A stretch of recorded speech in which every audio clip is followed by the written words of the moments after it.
Cheers. Good morning. My name is Hope. Welcome to Hopefully You're Reading, and I am, as always, super stoked to be here and super stoked to have you.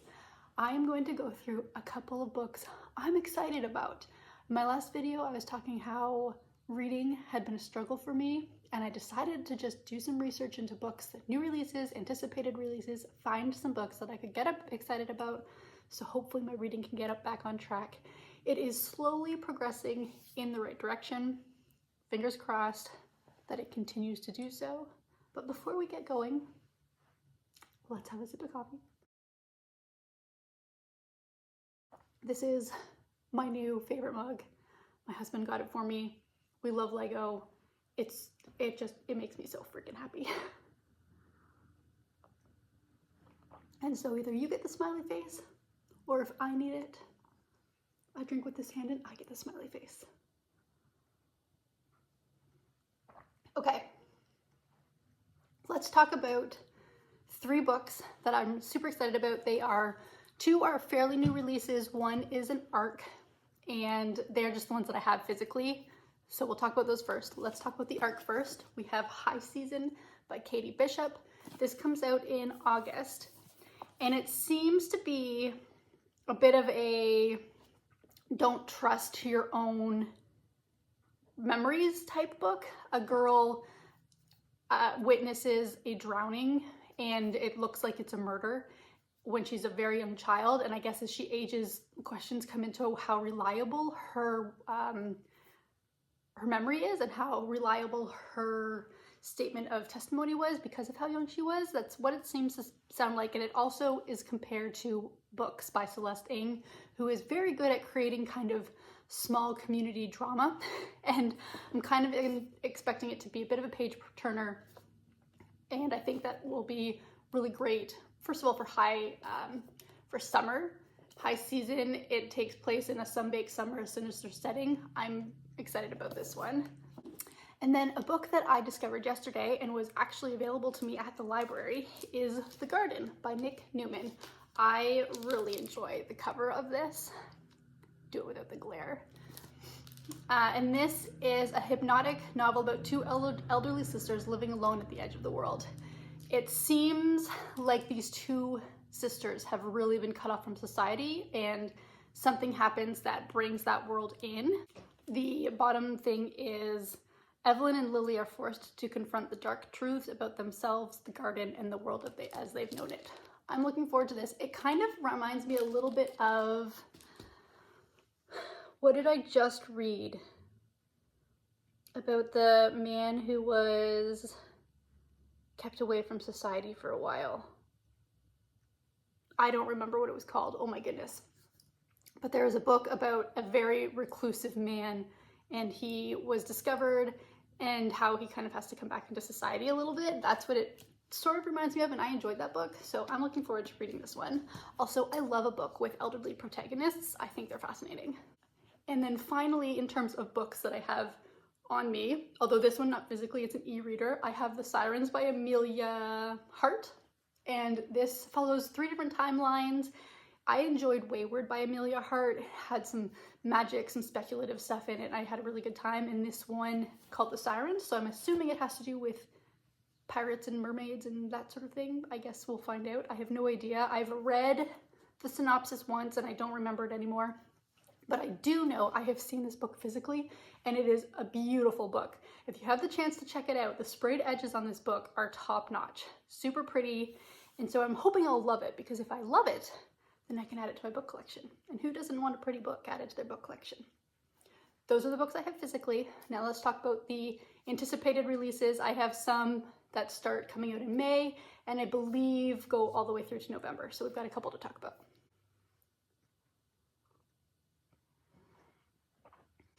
One book I didn't even realize was coming out as soon as it is The Book of Guilt by Kathryn Chidgey.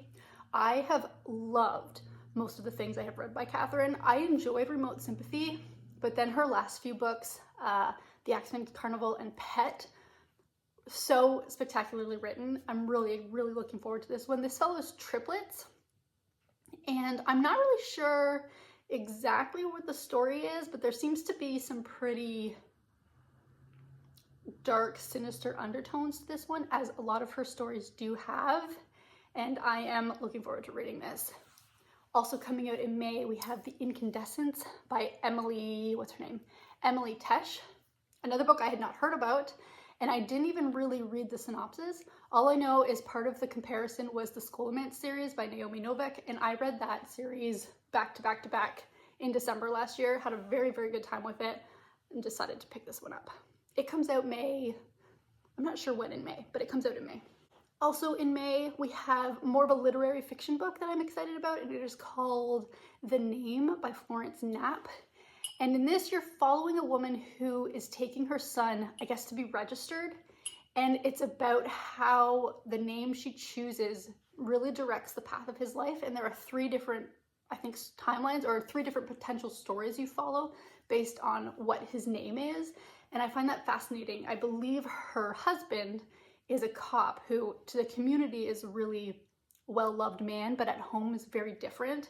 And that also plays a part in kind of where the direction of this story goes. And I think it sounds absolutely fascinating. I love a good literary fiction with some darker undertones. I'm really just hoping this writing in this is top-notch, because I think the sound of this story sounds excellent.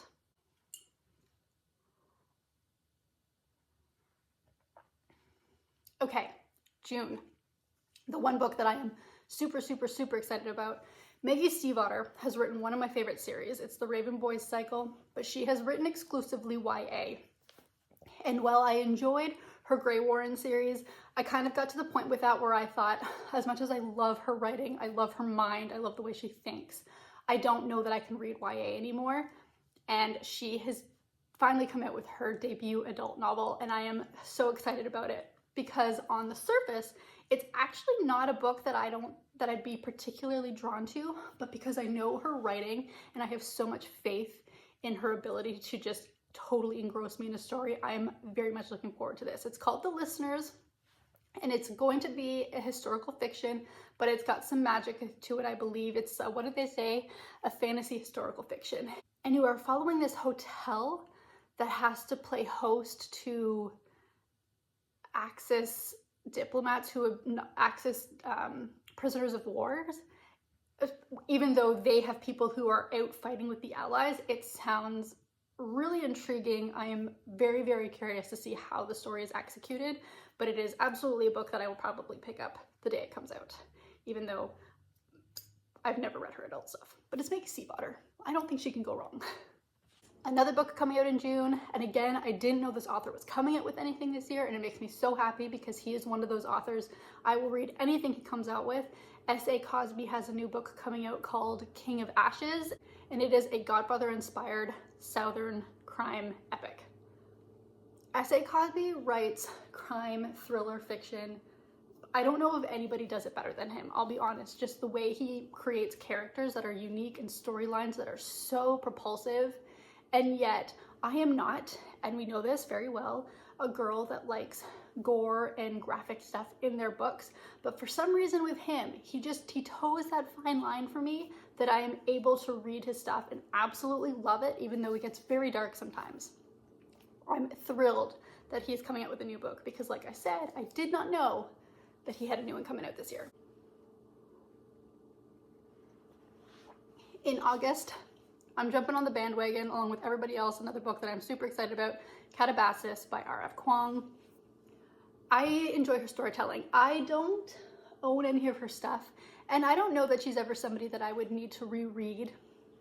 So this will be a library pickup for me, but I really enjoy her writing. I think that she has a really great mind that takes you to places that a lot of people wouldn't be able to imagine. I think she creates characters that you can both love and hate. I thoroughly enjoy her storytelling, and I'm very, very excited to read this one. It is a journey to, I guess, kind of, I don't know if they're TAs or what they are. They work under a professor, and I guess this professor gets taken to hell, and these guys have to go into hell to save him. I'm not really sure, but she's going the magic route. I enjoyed Babel with her kind of magical stuff that she did, so I'm excited about this one for sure. In September, I just realized what a great year for some of my favorite authors, because Samantha Shannon is coming out with the next one in her kind of Priory of the Orange Tree. It is called Among the Burning Flowers. That is literally all I know, but I still have to read A Day of Fallen Night. I will hopefully get to that before the next one is released. Yes, I will be buying this book. Richard Osman is coming out with his next installment of the Thursday Murder Club with The Impossible Fortune. I haven't heard much about this except it's coming out, which makes me very excited. I am so thrilled, like I said, that this many of my favorite authors are coming out with books this year. I think it hopefully will definitely help if my reading doesn't significantly improve over the next few months. At least I know for sure there are authors coming out that always give me a good time. I'm very excited. This one is coming out, as well as the next book in a Hierarchy series. So The Strength of the Few is coming out in October or November? November, I think. Now, here's the problem. This is the cover I have. This cover is so much better than the alternate cover that came out. I hate the other cover, and I was looking that the second book is being released in the other cover. I'll be so irritated if nobody comes out with the matching one to this. I'm just wildly irritated because I do not like the other covers at all. And then finally, in a weird, I really enjoyed Bride by Ali Hazelwood. It's my favorite book by her by far. It was the first one I had ever completed. I DNF'd all of her STEM stuff, did not enjoy it at all. And the second book in the series, Mate, is coming out in October.